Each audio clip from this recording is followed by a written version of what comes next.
Senado. Ano bang, hindi mo nakita yun doon? Oh, well, hindi natin nakita. Kaya nga tumahimik ako eh. Ako'y nagulat din eh. Dahil Hindi naman may kakaila dyan. Una, may CCTV, ha? May CCTV sa kamera eh. Oo. Pangalawa, Ako naman ako, nagtatanong lang ako, ikaw pala eh. may CCTV sa kamera. Oo. At paglabas mo ng house, may mga CCTV sa paligid ng makikita. Oo. Ano ang ginagawa nung dating Senado? Ang alam ko, nag-file ito na Certificate of Candidacy bilang mayor ng Caloocan. Oo. Makakalaban yung along malapitan. Ano lang pala yan, Jen?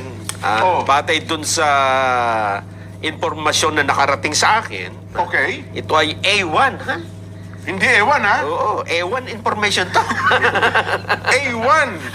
Oh, Smoke screen lang pala yung pagtakbo niya dyan. sa Caloocan? Oo. So, hindi sa seryoso talaga? no? Para hindi siya masyadong mapaghinalaan. Kasi pwede Na? na siya busy ako sa Caloocan eh. Oo.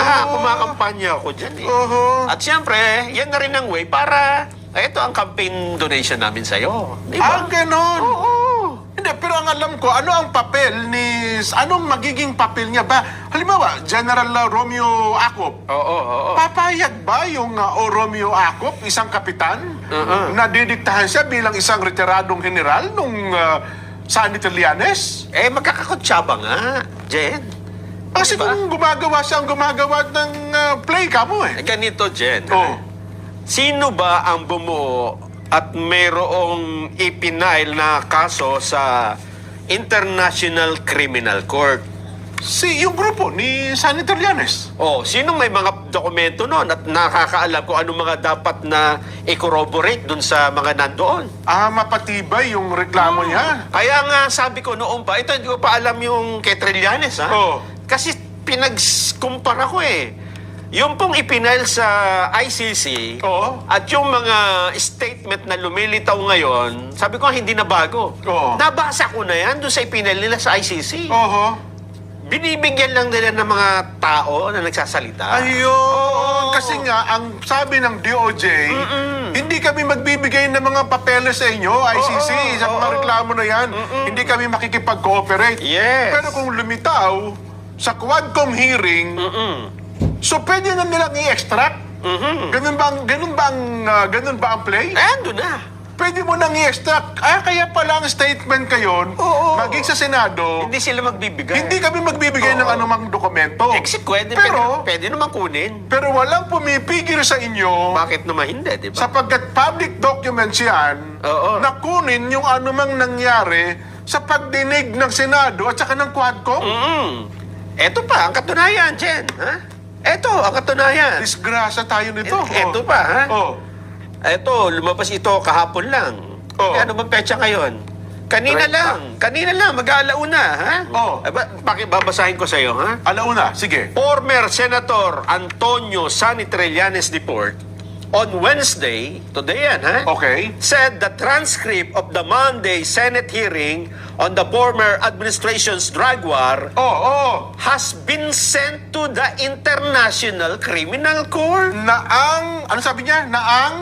The transcript Na ang transcript of the Monday Senate na ang hearing pagdinig noong Lunes sa Senado on ay the former administration's drug war tungkol sa dating kampanya ng yung drug war ng dating administrasyon ay has been sent to the International Criminal Court. naipadala na sa International Criminal Court.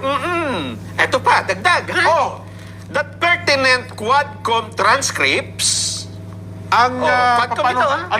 Paano tatagalugin yung pertinent? pertinent, mga Yung, permanente. mga importante. Oh, ha? oh. Yung mga the pertinent Quadcom transcripts Oh. were transmitted early on. Early on. So, Noon pa, maaga pa, and all were duly received. nako po. So, parang napatitibayan nga, Nelson.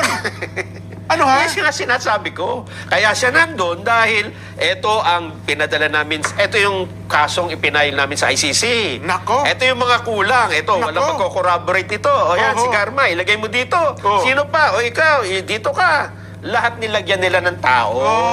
Para pag ipinadala noon, hinanapasan ng ebidensya. Ito po, nasa transcript. Inamin ba ni Duterte? Ito po, nasa Senate. O, igaganon-ganon nila. So pagtatagni-tagniin, buo ang kumpleto na, buo na ang reklamo sa ICC? Oo na. Kaya yung sinasabi ni na Abante at ni Dan Fernandez na hindi namin yan ipapadala, ano lang yan? Eh talaga namang hindi na rin papadala.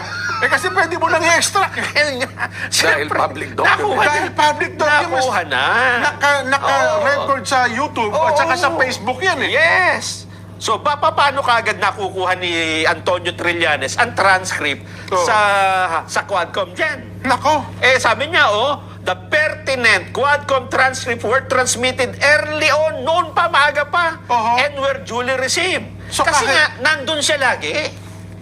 Nako. So ano ngayon ang mangyayari dito, Nelson? So parang totoo talaga. Ako ayoko pang maniwala na may kamay o may pakikialam yung Senator Trillanes sa pagdinig ng Quadcom. Mukhang hindi ko alam kung sino ang ginamit Nino, ha? Maaaring siya'y ginamit nung Quadcom o si Trillanes ginagamit niya yung Quadcom.